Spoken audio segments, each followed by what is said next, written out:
Hello everyone, welcome to ASP with biology classes. जैसा कि आप जानते हैं, हम लोग यहाँ पे 10th क्लास की साइंस को कवर कर रहे हैं और बायोलॉजी यहाँ पे हम लोग की एक बार कंप्लीट हो चुकी है। दोबारा से फिर से हम लोग क्लासेस कर रहे हैं। तो आज का हम लोग का चैप्टर है जैव प्रक्रम। तो चैप्टर को शुरू करते हैं। चैप्टर को शुरू करने से पहले अगर आपने अभी तक हमारे चैनल को सब्सक्राइब नहीं किया तो चैनल को सब्सक्राइब करें, बेल आइकन को प्रेस करना बिल्कुल भी ना भूलें। जितना भी हो वीडियो को अपने दोस्तों को साझा करें ताकि बोर्ड एग्जाम में सबके लिए हेल्पफुल वीडियो कम समय में पूरे टॉपिक का रिवीजन हो रहा है। तो चैप्टर को शुरू करते हैं। जैव प्रक्रम होता क्या है? वे सभी प्रक्रम जो संयुक्त रूप से जीव के अनुरक्षण का कार्य करते हैं जैव प्रक्रम कहलाता है। मतलब जो जीव की रक्षा करते हैं, जैसे कि श्वसन है, वहन है, उत्सर्जन है, पोषण है। भैया उत्सर्जन नहीं होगा, बॉडी में क्या होंगे, वेस्ट मटेरियल होंगे तो इन्फेक्शन होगा। तो इन सब चीज़ों का देखो, वे संयुक्त रूप जो होता है जो जीव का अनुरक्षण करता है, रक्षा करता है, ठीक है, वो क्या कहलाता है? जैव प्रक्रम कहलाता है। जैव प्रक्रम कौन कौन से होते हैं? तो पोषण होता है, न्यूट्रिशन, शोषण होता है, वहन होता है, उत्सर्जन होता है। सबसे पहले पोषण को समझते हैं। भोजन ग्रहण करना, पचे भोजन का अवशोषण करना। पहले भोजन को चबा चबा करके खाना छोटे छोटे टुकड़ों में, फिर भोजन का अवशोषण एवं शरीर द्वारा अनुरक्षण के लिए क्या उपयोग में करना, कि ग्लूकोज है, विटामिन है, इन सब का क्या उपयोग में लाना। तो क्या कहलाता है? पोषण कहलाता है। पोषण के आधार पर जीवों के दो समूह में बांटा गया। कितने? दो समूहों में बांटा गया, स्वपोषी और परपोषी, ठीक है। स्वपोषी और विषमपोषी पोषण क्या होता है? सबसे पहले स्वपोषी पोषण समझ लेते हैं। स्वपोषी मतलब जो स्वयं से अपना भोजन बनाते हैं। अब हम लोग नहीं स्वयं से खाना बना लेते, तो कोई स्वयं से भोजन बनाना नहीं हो गया, हमने तो खाना बनाया है, हमने तो भोजन बनाया है, हम स्वपोषी हैं, ऐसा कुछ नहीं है, ठीक है। देखो स्वपोषी होते क्या है, एनसीईआरटी की भाषा में समझिए तो पोषण का वह तरीका जिसमें जीव अपने आसपास के वातावरण में उपस्थित सरल अजैव पदार्थों जैसे कार्बन डाइऑक्साइड, पानी, सूर्य के प्रकाश से अपना क्या करते हैं? भोजन स्वयं बनाते हैं। और पेड़ पौधे ही क्यों बनाते हैं? क्योंकि उसमें क्लोरोफिल पाया जाता है, पर्णहरिम पाया जाता है, जिसकी वजह से वो प्रकाश संश्लेषण की क्रिया करते हैं, भोजन बनाते हैं। हम लोग तो हरे तो है नहीं कि हमारी टहनियाँ निकली हैं, हरी हरी पत्तियाँ निकली हैं तो उससे हम लोग भोजन बना रहे हैं। हम लोगों को तो भैया पादपों से चावल लेना होता है, गेहूँ लेना होता है, उनको ला करके फिर घर में मम्मियाँ पकाती तब आप लोग खाना खाते हैं। तो ये प्रोसेस होती है। विषमपोषी क्या होते हैं? पोषण का वह तरीका जिसमें जीव अपना भोजन स्वयं नहीं बना सकता, जैसे मनुष्य, ठीक है, बल्कि अपने भोजन के लिए अन्य जीवों पर निर्भर रहता है। जो उदाहरण के लिए मानव और अन्य जीव, ठीक है। तो ये क्या है? स्वयं से भोजन ही नहीं बनाते हैं। स्वपोषी पोषण क्या होता है? तो देखिए, स्वपोषी पोषण हरे पौधों में तथा कुछ जीवाणुओं में जो प्रकाश संश्लेषण करते हैं उनको कहा जाता है स्वपोषी पोषण, ठीक है। ऐसे जीवों को स्वपोषी जीव कहा जाता है और ऐसा जो ऐसे जिस पोषण के दौरान वो भोजन ग्रहण करते हैं उसको स्वपोषी पोषण कहा जाता है, ठीक है। प्रकाश संश्लेषण की प्रक्रिया देख लेते हैं। तो यह वह प्रक्रम है जिसमें स्वपोषी बाहर के लिए पदार्थों को उचित संचित रूप में क्या करते हैं? परिवर्तित कर देते हैं। संचित रूप में क्या? भोजन के रूप में परिवर्तित कर देते हैं। ये पदार्थ कार्बन डाइऑक्साइड जल के रूप में लेते हैं जो सूर्य के प्रकाश में क्लोरोफिल की उपस्थिति यानी कि पर्णहरिम हरे पौधों में जो हरा पिगमेंट होता है, ठीक है, उसकी उपस्थिति में क्या कार्बोहाइड्रेट में बदल देते हैं। देखो, कार्बन डाइऑक्साइड के 6 अणु लिए और पानी के 12 लिए, तो क्लोरोफिल यानी कि पत्तियों का हरा रंग और सूर्य के प्रकाश की उपस्थिति में इन्होंने किया क्या?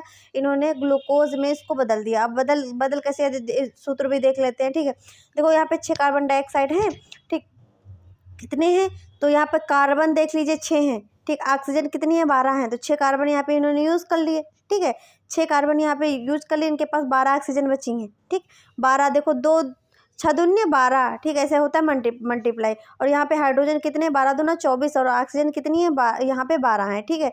तो अब क्या हुआ, इन्होंने फिर हाइड्रोजन है 12 इन्होंने ले लिए। अब इनके पास बच्चे कितने हैं? तो इनके पास बच्चे हैं हाइड्रोजन 12, ठीक है। और ऑक्सीजन इन्होंने कितनी ले ली? 6 ले लिए। बच्चे कितनी ऑक्सीजन है?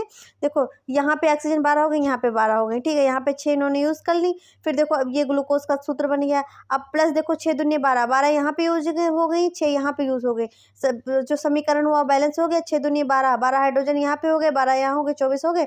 समीकरण क्या हो गया? बैलेंस हो गया। प्रकाश संश्लेषण के लिए आवश्यक जो कच्ची सामग्री होती है वो कौन होती है? देखो, सूर्य का प्रकाश लिया जाता है, क्लोरोफिल लिया जाता है, कार्बन डाइऑक्साइड, स्थलीय पौधे इसे वायुमंडल से प्राप्त करते हैं। जल जो होता है स्थलीय पौधे, स्थलीय जो पौधे होते हैं, मतलब स्थलीय का मतलब है जो स्थल पे जमीन पे पौधे होते हैं, जड़ों द्वारा मिट्टी से क्या करते हैं, जल का अवशोषण करते हैं। जल का अवशोषण जाइलम से किया जाता है।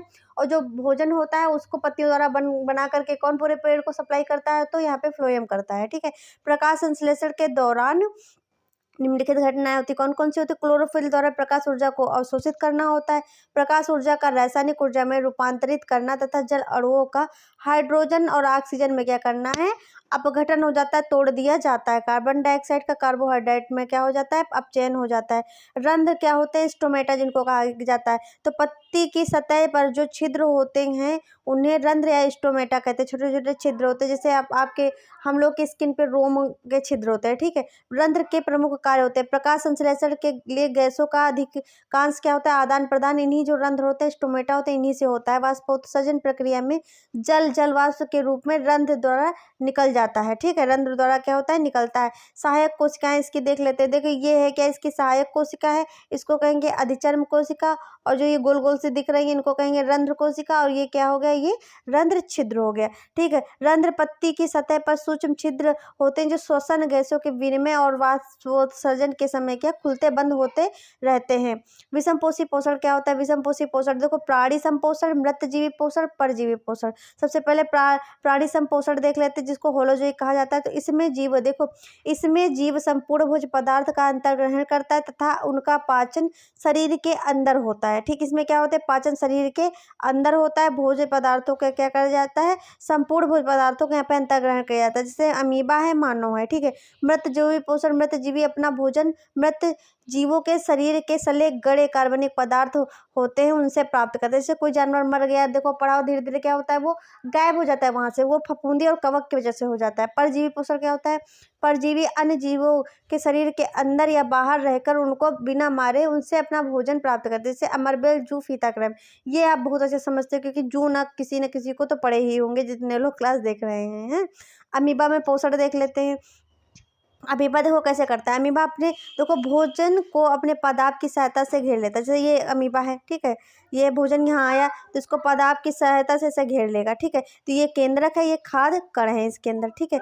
फिर क्या करेंगे, पहले इसने भोजन को पकड़ लिया, अब क्या करेंगे, जो खाद्य रितिका होती है उसको कूटपाद की सहायता से ये क्या करेगा, जैसे ये देखो भोजन है, अमीबा ने इसको घेर के कर लिया। ठीक है। ये फिर इन्होंने अपने सूडोपोडिया जो पादाप होते हैं उससे कूटपाद से क्या किया, भोजन को पकड़ा।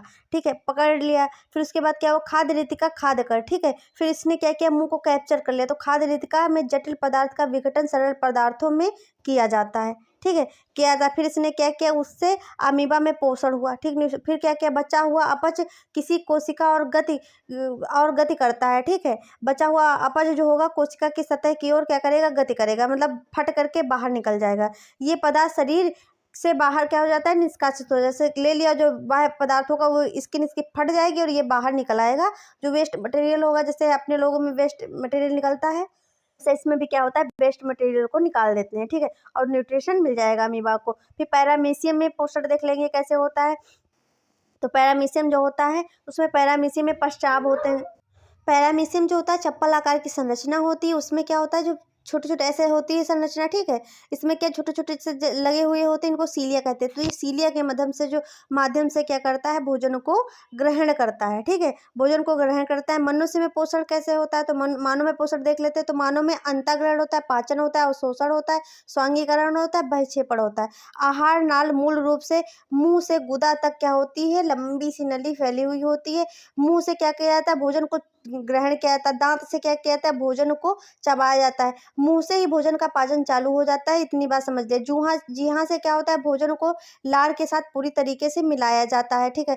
लार ग्रंथि क्या होती है, तो देखो लार ग्रंथि से निकलने वाले रस को लार रस या लार कहते हैं। और स्टार्च लार एमाइलेज एंजाइम को क्या करता है, एंजाइम को मल्टोज शर्करा में कन्वर्ट करता है। भोजन ग्रसिका में जाता है, फिर तो क्या होता है, मुंह से आमाशय तक भोजन ग्रसिका की क्रमाकुचन गति से द्वारा लिया जाता है। ठीक, क्रमाकुचन मतलब फैलने सिकुड़ने की गति से क्या होता है, भोजन अंदर जाता है। ग्रसिका की मांसपेशियों का संकुचन और शिथिलन होता है। ठीक है। अब देखो ये मनुष्य का चित्र है, इसमें क्या होता है, मुंह जीहा से क्या हुआ, लार को उसने मतलब भोजन में मिलाना चालू किया, पाचन चालू हुआ। मुख से भोजन को ग्रहण किया गया, ये ग्रसिका इससे अंदर गया।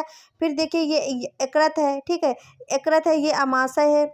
इसको देखो पित्ताशय का भंडारण किस में होता है, पित्त में होता है, ठीक है। और ये क्या है, देखिए ये दिख रहा है यहाँ पे पित्त नली है, इसको कहेंगे, जो व्हाइट डॉट दिख रहा है इसको अग्नाशय परिशेषिका कहेंगे, इसको कहेंगे क्षुद्रांश यानी कि छोटी आंत्र, और इसको कहेंगे वहदांत यानी कि बड़ी आंत। ये गुदा द्वार है, ये मानव का पाचन तंत्र आपका हो गया, ठीक है। अमाशय में क्या होता है, अमाशय में जठर ग्रंथियां होती है, पेप्सिन हाइड्रोक्लोरिक अम्ल सेल्समा, ठीक। हाइड्रोक्लोरिक एसिड जो होता है वो अमाशय में होता है, ठीक है। पाचक एंजाइम प्रोटीन का पाचन करता है, पेप्सिन जो होता है पाचक एंजाइम प्रोटीन का पाचन करता है। हाइड्रोक्लोरिक एसिड क्या करता है, अम्लीय माध्यम तैयार करता है, जो पेप्सिन की क्रिया को क्या करता है, सहायता करता है, जल्दी से क्रिया संपन्न होती है। श्लेष्मा जो होता है अमाशय के आंतरिक स्तर की अम्ल से रक्षा करता है। जो ये हाइड्रोक्लोरिक क्लोरिक है, HCl है, वो उसी से क्या करता है, श्लेष्मा रक्षा करता है, ताकि स्किन जो है पेट के अंदर की वो खराब ना। क्षुद्रांत क्या होता है, तो आंत रस में क्या कार्बोहाइड्रेट जो होता है परिवर्तित करता है वसा में प्रोटीन में, ठीक है। वसा जो है, वसा अमीनो अम्ल में बदल जाती है, वसा को वसा अम्ल या ग्लिसरॉल में, कार्बोहाइड्रेट को ग्लूकोज में करता है। यकृत तथा अग्नाशय से स्त्रावण करती है। यकृत जो होता है पित्तरस में, ठीक है। और पित्तरस फिर उसके क्या पित्त लवण कर देता है, ठीक। वसा को क्या करता है, पित्त लवण की उपस्थिति में इमल्सीकरण करता है, वसा की छोटी छोटी गोलिकाओं के रूप में कन्वर्ट कर देता है। अग्नाशय जो होता है अग्नैसिक रस को एमाइलेज एंजाइम, ट्रिप्सिन एंजाइम और लाइपेज में कन्वर्ट कर देता है। प्रोटीन का ट्रिप्सिन में, तो यहाँ पे जो पेप्टोन्स बनता है, वसा का लाइपेज के उपस्थिति में तो वसा अम्ल बनता है, स्टार्च का एमिलेज में तो ग्लूकोज बनता है, ठीक है। दीर्घ रोम क्या होते हैं, तो अवशोषण की सतह पर क्षेत्रफल को क्या करते हैं, बढ़ा देते हैं। ये फिमरी लाइक क्या होती है, संरचनाएं होती हैं, ऐसे ऐसे उंगलियों की नमा संरचनाएं निकली हुई होती हैं। वृहदांत क्या होता है, तो वृहदांत होता है जल का अवशोषण वर्ज्य पदार्थ गुदा द्वार तक क्या होता है, शरीर बाहर की ओर निकालता है। वृहदांत जो होता है जल का अवशोषण कर लेता है, जो वेस्ट मटेरियल होते हैं उनको गुदा द्वार क्या करता है, बाहर निकाल देता है। छोटी आंत में अधिकतर जितना पाचन होता है छोटी आंत में क्या होता है, संपूर्ण हो जाता है। श्वसन प्रक्रिया क्या होती है, तो पोषण प्रक्रम के दौरान ग्रहण की गई खाद्य सामग्री का उपयोग कोशिकाओं में होता है, जिससे विभिन्न जैव प्रक्रमों के लिए ऊर्जा प्राप्त होती है। ऊर्जा उत्पादन के लिए कोशिकाओं में भोजन के विखंडन को कोशिकीय श्वसन कहते हैं। मतलब जो कोशिकाओं द्वारा जो विखंडन होता है उसको कोशिकीय श्वसन कहा जाता है। भिन्न पथों द्वारा ग्लूकोज का विखंडन जो होता है, ग्लूकोज C6H12O6, इसमें जो कार्बन के 6 अणु है, तो कोशिका द्रव में जो 3 कार्बन के अणु पायरुवेट प्लस ऊर्जा बनाया इन्होंने, ठीक है। फिर क्या हुआ, ऑक्सीजन की अनुपस्थिति में, ऑक्सीजन के अभाव में, ऑक्सीजन की उपस्थिति में, तीनों प्रोसेस में देख लेंगे। तो जहाँ पे ऑक्सीजन की अनुपस्थित होगी वहाँ पे इथेनॉल प्लस कार्बन डाइऑक्साइड जैसे ऊर्जा जैसा जो होगा ईस्ट में किण्वन के टाइम पर होता है। और जो ऑक्सीजन का अभाव वहाँ होगा वहाँ पे लैक्टिक अम्ल और प्लस ऊर्जा जो कि हमारी पेशियों में कोशिका होती है, जैसे पेशियों के जोड़ों में दर्द होता है तो वहाँ पे क्या लैक्टिक अम्ल बनता है, ठीक है। अब जो ऑक्सीजन की उपस्थिति में होगा तो कार्बन डाइऑक्साइड, जल और ऊर्जा में क्या है, माइटोकॉन्ड्रिया में ये होता है। श्वसन, श्वसन के प्रकार, श्वसन 2 प्रकार का आता है, वायवीय श्वसन और अवायवीय श्वसन। वायवीय मतलब जहाँ पे वायु की उपस्थिति होगी, अवायवीय जहाँ पे अवायु अनुपस्थित होगा, वायु की उपस्थिति नहीं होगी। तो देखो वायवीय श्वसन कैसे होता है, ऑक्सीजन की उपस्थिति में होता है। अवायवीय श्वसन ऑक्सीजन की अनुपस्थिति में होता है। ग्लूकोज का पूर्ण उपचयन होता है, कार्बन डाइऑक्साइड, पानी और ऊर्जा के मुक्त होती है, ठीक। यहाँ पे क्या मुक्त होता है, ग्लूकोज का पूर्ण उपचयन होता है, जिसमें एथेनॉल, लैक्टिक अम्ल, कार्बन डाइऑक्साइड और ऊर्जा मुक्त होती है। यह कोशिका ध्रुव व माइटोकॉन्ड्रिया में ऊर्जा होती है, यह केवल कोशिका ध्रुव में होता है। अधिक ऊर्जा उत्पन्न होती है 36 ATP, ठीक है। इसमें क्या कम ऊर्जा उत्पन्न होती है 2 ATP। इसका एग्जाम्पल है मानव, इसका एग्जाम्पल है ईस्ट। एग्जाम्पल जरूर लिख कर क्या ना, एग्जाम्पल अगर आप नहीं लिखेंगे तो नंबर कट जाएंगे। मानव श्वसन तंत्र कैसे होता है, तो नासाद्वार द्वारा सांस लिया जाता है जिसको नथुना कहते हैं, फिर ग्रसनी में जाता है, फिर उसके बाद कहाँ जाता है, कंठ में जाता है, और कंठ के बाद कहाँ जाता है, श्वास नली में जाता है, ठीक है। श्वास नली के बाद श्वसनी में जाता है, और श्वसनी के बाद श्वसन नसिका में जाता है, फिर उसके बाद फेफड़ों में जाता है। फेफड़ों से कोशिका जो कोष होते हैं उसमें जाता है, और कोशिका कोश से वायु जो होती है रुधिर के माध्यम से पूरी बॉडी में क्या करती है, प्रवाहित होती है। रुधिर के द्वारा क्या होता है, पूरी बॉडी में ऑक्सीजन जाती है। अगर पूछा जाए कि ऑक्सीजन का वहन शरीर में कौन करता है, तो यहाँ पे हीमोग्लोबिन करता है, ठीक है। अब देखते हैं श्वसन तंत्र मानव का, देख लेते हैं। ये नासाद्वार है, नासाद्वार से ऑक्सीजन अंदर गई, फिर ठीक। अब पूछा जाए कि नाक कहाँ से लेते, तो मुख से और नाक से, दोनों जगह से क्या ली जाती है, ऑक्सीजन ली जाती है। उसके बाद क्या हुआ, ग्रसनी में गई, ग्रसनी के बाद देखो कंठ में गई, कंठ के बाद क्या हुई, श्वास नली में गई, फिर वहाँ पे उपास्थि वलय में जाएगी ऑक्सीजन, और उसके बाद फिर क्या होगा, उसके बाद होगी देखो जो उसके बाद होगा फुफ्फुस में जाएगी, ठीक है। फुफ्फुस इसके अंदर क्या होते हैं, पसलियों के अंदर फेफड़ा होता है, एक जोड़ी फेफड़े होते हैं। और उसके बाद श्वसन जो होती है, श्वसनिकाएँ जो होती हैं उनके ऊपर कूपिकाएँ लगी हुई होती हैं, तो कूपिका में जाएगी।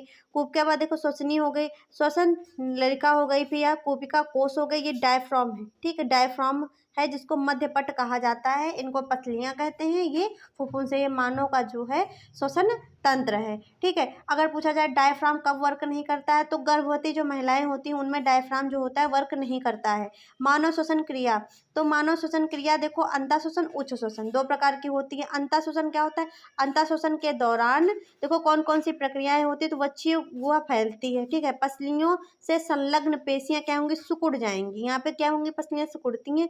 वक्ष ऊपर की ओर, बाहर की ओर क्या करता है, गति करता है, यानी कि वक्ष जो होता है, फेफड़े जो होते हैं वो ऊपर की ओर उठते हैं।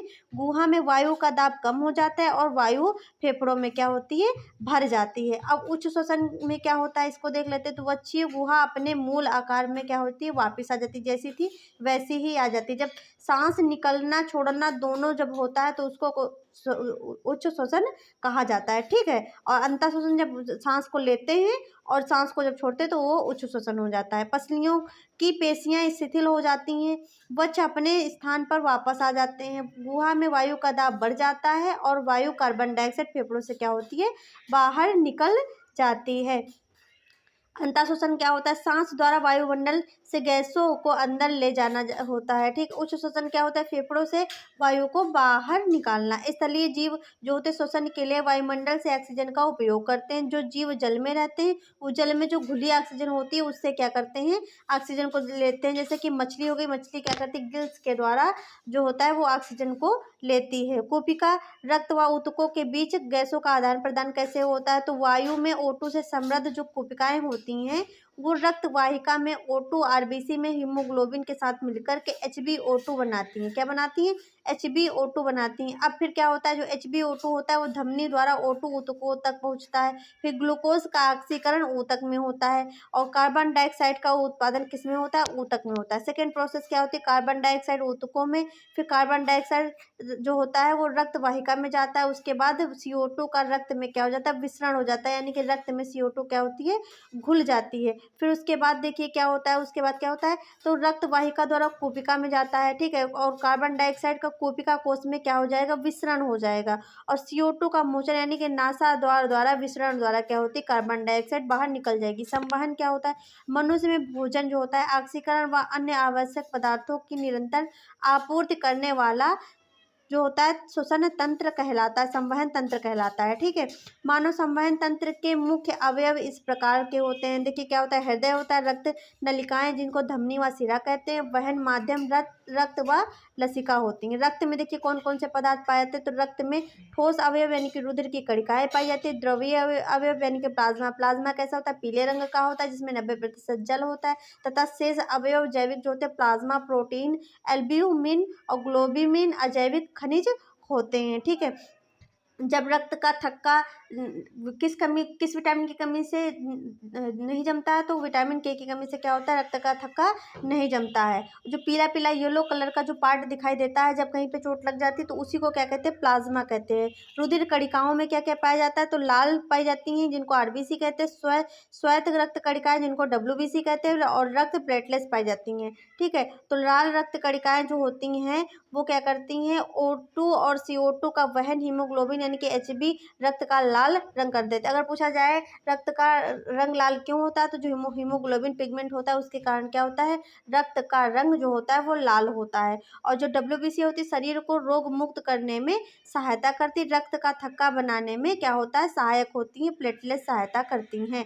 रक्त वाहिकाएं जो होती हैं वो धमनी और सिरा दो में बटी हुई होती हैं। तो ऑक्सीजन जो होता है रुधिर को हृदय के से शरीर के विभिन्न अंगों तक ले जाती है। अपवाद हो फुफ्फुस धमनी, मतलब फुफ्फुस धमनी जो होती है सिर्फ वही जो है ऑक्सीजन को, ऑक्सीकरण रुधिर को नहीं ले जाती है, ठीक है। धमनी की भित्ति कैसी होती है? मोटी और अधिक लचीली होती है। इसमें वाल्व नहीं पाए जाते। धमनी में क्या होते हैं? वाल्व नहीं पाए जाते। ये सतही नहीं होती है, ऊतकों के नीचे पाई जाती है। ठीक, मतलब यानी कि ऊपरी सतह पर नहीं दिखाई देती है।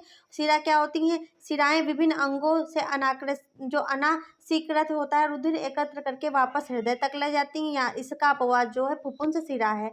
अब वेंस देखो बाहर दिखती है, जिसमें क्या वीगो लगाते हैं डॉक्टर, वो क्या है? शिराएं हैं। शिरा की भित्ति कम मोटी व लचीली होती है। वाल्व इसमें होते हैं, ये सतही होती हैं, यानी कि सतह पर होती है। तभी तो इसमें डॉक्टर क्या होते हैं? जो होते हैं वीगो डाल देते हैं। हम लोगों को ग्लूकोज चढ़ता है जब हम लोग बीमार होते हैं। ठीक है।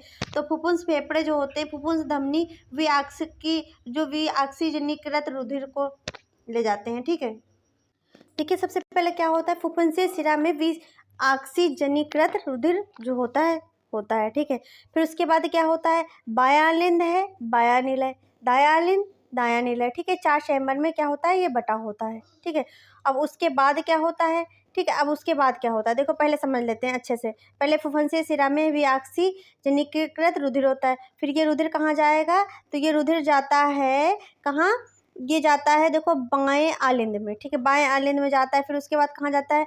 प्रमुख धमनी, महाधमनी विऑक्सीजनीकृत रुधिर जाएगा। फिर उसके बाद कहाँ जाएगा? फिर शरीर के अंगों में जाएगा। फिर उसके बाद प्रमुख शिरा, महाशिरा विऑक्सीजनीकृत रुधिर जो होगा वो जाएगा दाएं आलिंद और दाएं निलय में। ठीक है। उसके बाद कहाँ जाएगा? फिर फुफ्फुस धमनी विऑक्सीजनीकृत रुधिर जाएगा। उसके बाद फेफड़ों में पहुँच जाएगा। ये होता है जो ब्लड का होता है, सर्कुलेशन के तरीका होता है। मानव शरीर में रुधिर परिसंचरण दर्शाने के लिए रेखांकित चित्र ये है। ठीक है। तो मानव हृदय एक पंप की तरह होता है जो सारे शरीर में रुधिर का परिसंचरण करता है। ठीक है। और जो मानव का दिल होता है, इसको आप बहुत कमजोर बोलते हो, बहुत ही स्ट्रांग होता है। बॉडी में सबसे स्ट्रांग पार्ट कौन सा होता है? वो हार्ट ही होता है। अलिंद की अपेक्षा नीलय की पेशियां भित्ति मोटी होती हैं, क्योंकि नीलय को पूरे शरीर में क्या होता है? अधिक रक्तचाप से रुधिर को भेजना होता है। महाधमनी की देखो, महाधमनी ये होती है। ठीक है। इसको फुफ्फुस धमनियां कहते हैं। ये क्या है? फुफ्फुस शिराएं। ये बाह्यलिंद है, ये बाह्यनिलय है। ठीक है। इसको कहेंगे विभाजिका, 2 भागों में बांटती है।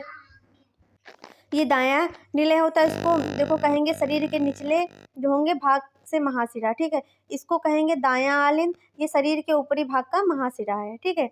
इनमें मानव हृदय की अनुप्रस्थ काट हो गई, जो हार्ट हो गया उसको जब ऐसे, जो ये हार्ट है, ठीक है, इसको जब ऐसे मुट्ठी के आकार को ऐसे कट करोगे तब दिखेगी मानव हृदय की अनुप्रस्थ काट। ठीक है।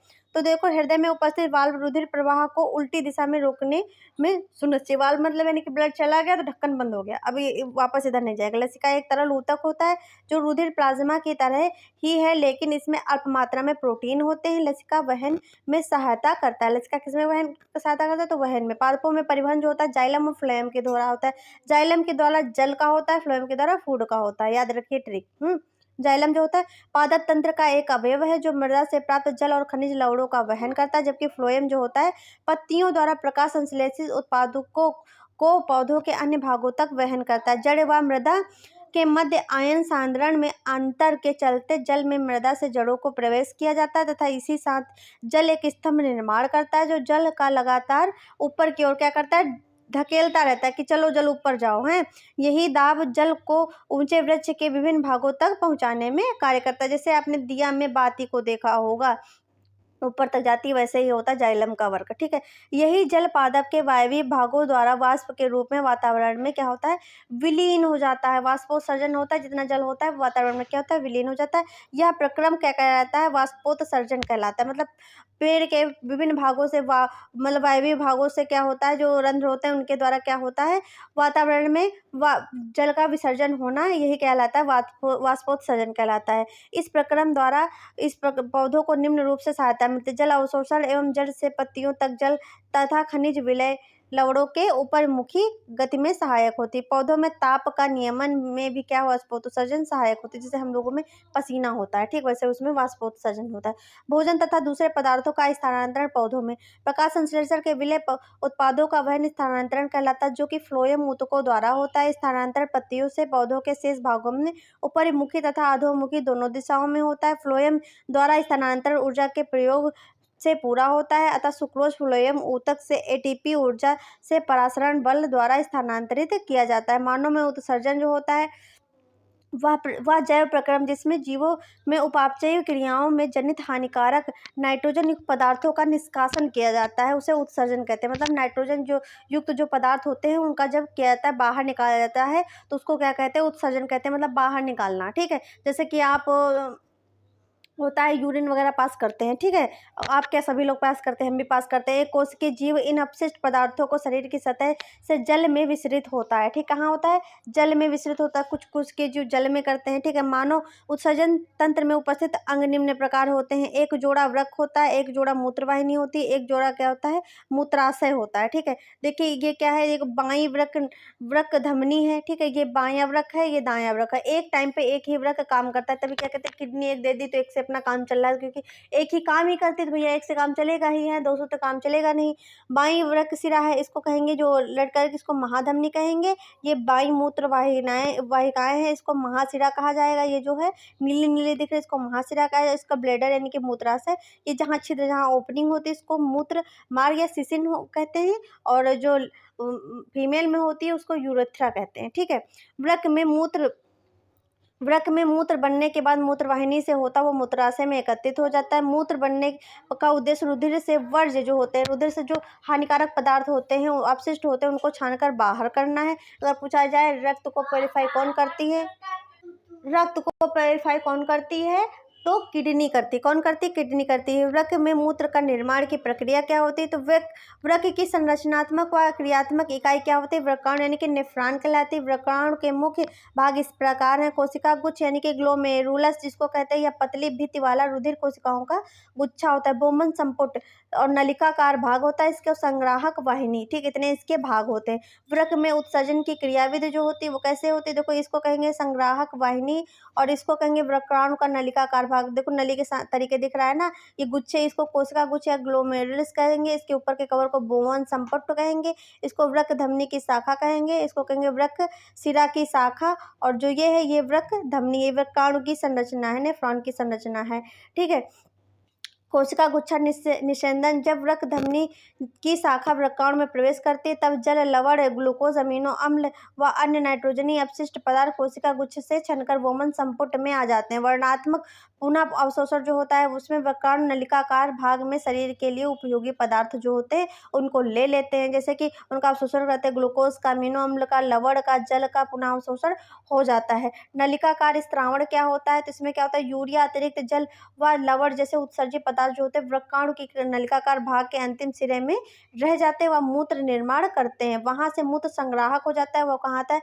वाहिनी या मूत्रवाहिनी में आता है। और फिर कहाँ? मूत्राशय से अस्थायी रूप से संग्रहित रहता है, मूत्राशय में एकत्रित हो जाता है। फिर ठीक है, उसके बाद क्या होता है? मूत्राशय के दाब जब पड़ता है तो मूत्र मार्ग से क्या होता है? बाहर निकल जाता है।